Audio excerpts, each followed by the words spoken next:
From the way Nobara's death was handled, to the way Yuki was thrown away, to even the death of Gojo, throughout the twilight of the JJK manga, its author Gege Akutami has received plenty of backlash regarding his quality of storytelling on the protagonist side of things. But say what you want about Gege's writing abilities, one thing you can't say is that he cheats his antagonist. That is simply not true, which is something a lot of even great storytellers can't say. For example, how many times have you been watching a show or reading a book and at the end you felt like the villain silently got nerfed instead of the hero actually getting stronger? I myself have felt this countless of times, especially with the iconic Bond method. James Bond, Where the villain always manages to perfectly stall themselves into a defeat, no matter how smart or how driven they were, which is just a quick intellectual nerve to guarantee the hero's success. Why don't you just kill him? No, Scott. I'm going to place him in an easily escapable situation involving an overly elaborate and exotic death. Now, as a kid, this sort of writing tactic was fine. I mean, as long as the hero won, I felt satisfied. But as I grew up, this tactic's illogical and lazy nature began to rear its ugly head. It made the endings of these conflicts feel childish in retrospect. Still though, I understand the artist's struggle. There's a thin line you have to draw between making a villain intimidating and having them be beatable, and it's easy to overdo it. I mean, not only is it fun, but it sells to write an intimidating villain. It doesn't sell to make a narratively efficient one. So I understand why authors always try to max out their antagonist's traits. But at the end, in a lot of these stories, the villain does have to lose, which is impossible when you wrote them to be so perfect, which is why a lot of authors inquired the help of the silent nerf. Besides, I'd rather this than the other option of keeping the villain at max strength just to have them defeated by bullshit like Madara and the White Walkers. That just ruins immersion. But I guess no matter which option you choose, you're sacrificing some amount of immersion and satisfaction to gain the presence of an ultra intimidating antagonist whilst not altering the course of the story. You can't have your cake and eat it too. Yet somehow, with overtly powerful antagonists that seem to get stronger and stronger, Gege never fails to offer up utterly satisfying endings to his villains. Endings that are not only logical, but leaves his audience feeling, although not happy, pleased by the lives and impacts of these antagonists. To see how this is possible, let's go in depth about the downfall of JJK's first chronological villain. When you analyze the death of Toji, it's actually insane the amount of depth it has. On the surface, it looks quite simple. Toji died because Gojo blew a hole in him. But the deeper you go, the more you ask why, the more you realize that Toji's demise is more about his upbringing than him actually being defeated. But before we get there, let's start at the beginning. All throughout the flashback arc, we are shown that Toji is a man who lacks discipline. He lies, cheats, steals, and doesn't even remember his own son, which is the one thing he should be fighting for, the one thing that should prevent him from making life-threatening decisions. And how's Megumi doing?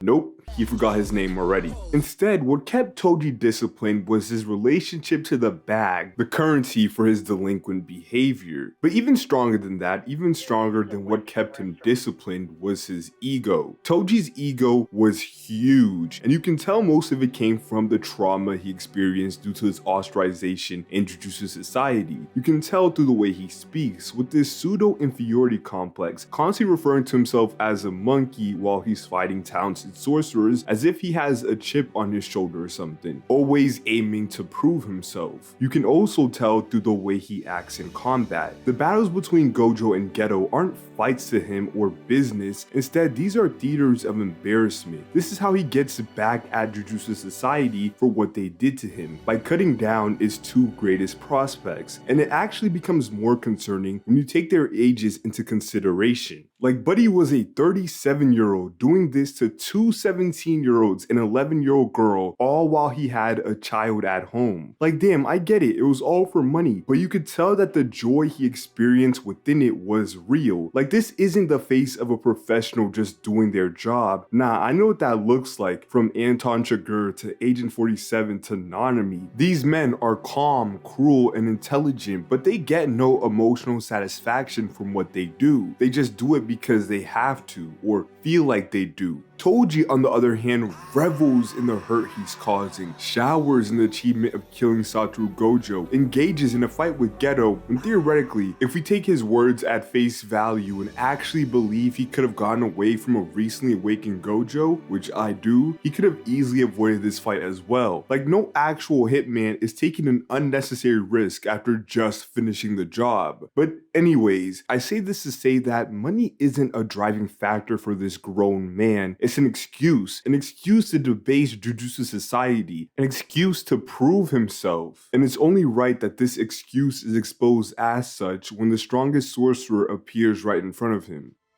With his final words, Toji says he thought he set petty pride aside. But the truth is, he is that petty pride. He is the man that will shoulder bump somebody into oblivion, then check them even though he knows he's clearly in the wrong. He is the man who will gloat about murking those who are gifted even though they're children. And he is that man who would risk his life trying to defeat the peak of a society that neglected him. Becoming a hitman for hire didn't cure him of this problem, of this disease to prove himself. It just allowed him to focus it in on something productive. But like I said before, when the strongest sorcerer in centuries shows up right in front of your face, you'll tend to lose focus. Deep down, Toji knew Gojo was right when the six-side sorcerer told him he already lost before the fight even started. But instead of accepting that and running away, he fought. In that critical moment, when his ego and his survival conflicted, he chose to try and prove himself instead of living another day, which is just tragic and beautiful. It's also some great writing from Gege, because although the final part is explicitly stated through the text, the path to there is created by subliminal characterization, action, and dialogue that leads to the antagonist making a predetermined decision that becomes their downfall.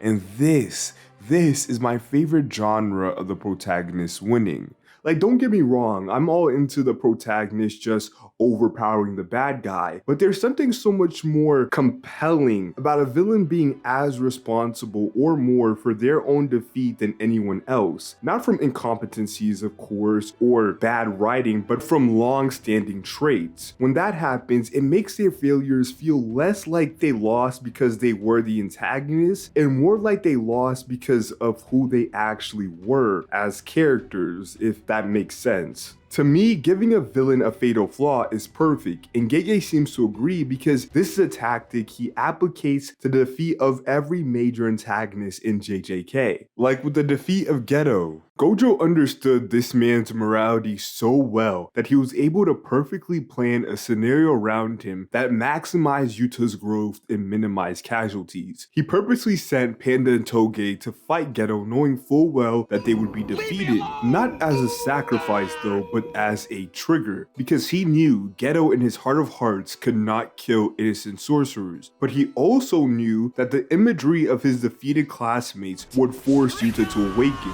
sending his cursed energy to new limits and giving him what he needed to defeat Geto. Now, if Suguru was willing to kill innocent sorcerers, this whole fight would have never had happened, because he already had Yuta isolated right here. Already fatigued with a barrier around him, Yuta was in no shape to take on Geto. All Suguru needed to do here was kill him, grasp his goal and kill him, then take Rika and create his world. Yet he didn't. Why? Because like Geto says in the beginning of their fight, he really wanted for Kotsu to live. So before committing to killing him, Geto wanted to take a hand at convincing Yuta first, getting Rika on his side with no bloodshed, which of course didn't work. I mean, how poetic is it that the thing that makes Yuta really pull away from Geto's philosophy were his comments about Maki? The Zenin clan's biggest failure. I don't need any monkeys like you in the world that I'm creating. Monkeys like you in the world.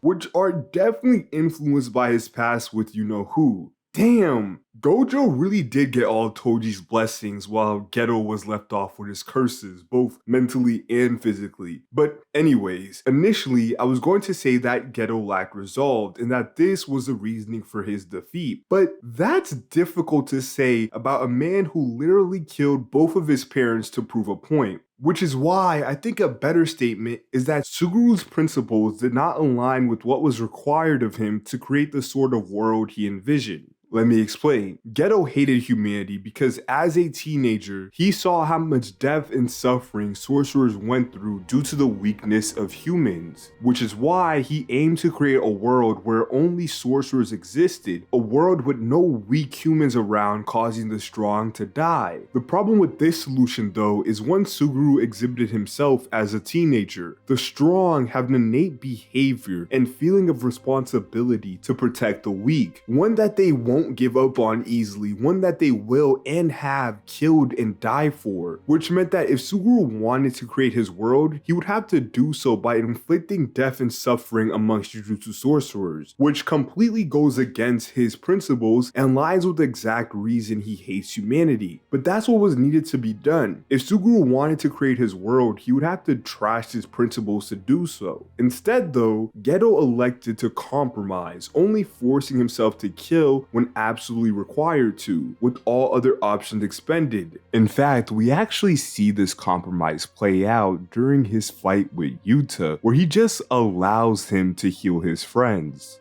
See, by the end of JJK 0, Geto had already decided that Yuta needed to die. He didn't want to kill him, but he had no choice. Yuta held something he viewed as an absolute requirement to make his world, and upon failed attempts at convincing him, it became an absolute requirement to kill him. His friends, however, are a different topic. Instead of killing them, Geto only beats these sorcerers a quarter-inch away from death, which is not much better admittedly, but when Yuta arrives and remains stationary to heal them, Geto suddenly stops attacking. And when Yuta asks why, we get this very controversial panel in response. Now, to me, both interpretations are irrelevant here because Geto is clearly lying. This is even further clarified by the ending where Gojo states Suguru is never gonna kill them, but you can even use both interpretations of the statement to prove so. Geto didn't stop attacking Yuta to heal or to strategize. No, he stopped because he wanted to. He stopped because not doing so would go against his ideology. And it's not like he's unwilling to go against his ideology. He's about to kill Yuta right now. But unlike the death of Yuta, which is necessary for the acquisition of Rika, who he believes is the last piece to making his dream a reality, the death of Inumaki and Toge does nothing but go against his ideal of preventing sorcerers from a lifetime of misery and pain, which to him makes him no better than the monkeys he's fighting against. It might sound ridiculous, but Geto sincerely inhabited this ideology even to a personal fault. We see this play out in ways that inconvenience him. Him allowing sorcerers who go against him to live, him telling his crew to take it easy during the parade. We even see this play out in one of the very first actions he takes when he becomes healed, the murder of his very own parents. But it doesn't stop there. In fact, this not only led to him losing out on possible opportunities to create his world, like with what happened with Yuta at the corner store, but it also riddled him with weak points that someone smart enough could expose, like Gojo did in the final fight. Geto, although a genocidal maniac, was noble in his cause. He sincerely wanted to create a world better for Jujutsu sorcerers. Unfortunately for him though, even at the sake of their own lives, the strong can't help but to protect the weak. Now, not all antagonists in JJK have such subtle downfalls. In fact, we are practically beaten over the head with Kenjaku's fatal flaw in the chapters directly preceding his defeat, where every sorcerer he runs into deservingly feels like they're owed an explanation as to why the calling games, why the merger, why to any of it. In response, they receive the most logical but most unsatisfying answer ever.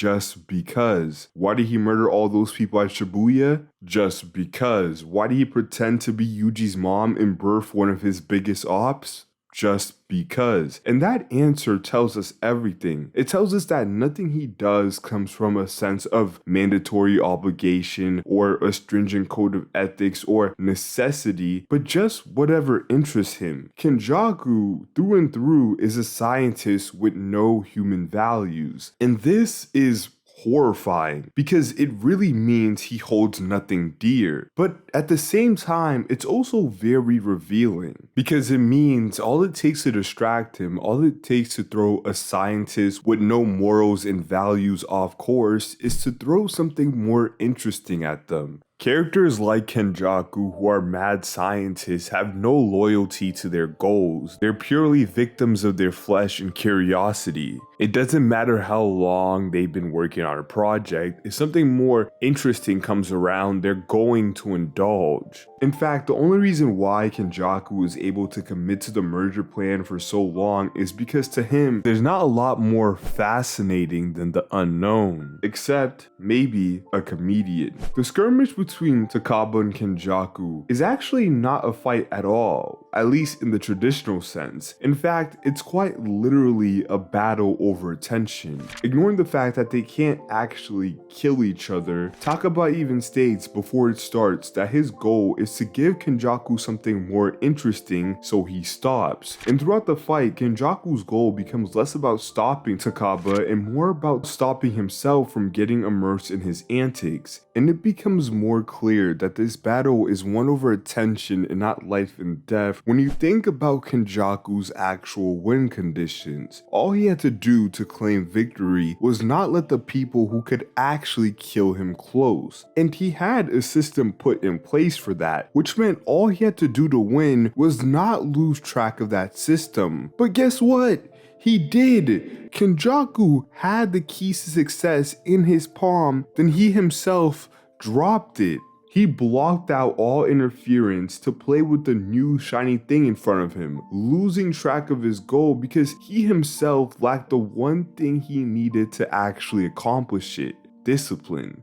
To me, Kenjaku's defeat is highly interesting for two reasons. And two, which is the most interesting part, his fatal flaw is sort of an antithesis to the lessons it feels like JJK's world is trying to force down the protagonist's throat. Let me explain. In JJK, protagonists are sort of tortured for holding anything dear, whether it be people, beliefs, or ideals. In JJK, if you hold it dear, the world is going to actively try and strip it from you, to the point where it feels like the ideal perfect person for this world then is somebody like Kenjaku and Sukuna, someone who holds nothing and no one dear and therefore can't be stripped, someone who acts with nothing in mind but their own immediate desires. In fact, if you look throughout the entire story of JJK, you realize that this sort of behavior is rewarded while the opposite is punished. I mean, think about it. Think about Gojo's most dominant moment, a battle where he admits he's fighting for no one and nothing except his own desires, versus his most down bad moment, a literal second where one of the only things he held dear, which was already stripped from him, was used upon him again to confine him. Think about how easily manipulated Junpei was due to how dear he held his mom. I mean, this even applies to villains as well. Think about how Sukuna told Jogo that he wasted his potential by trying to be human, by fighting for a purpose, that instead, if he really wanted to reach the heights of Satoru Gojo, he should have behaved like a mindless monster, a creature who acts with nothing in mind except their own inherent desires of death and destruction.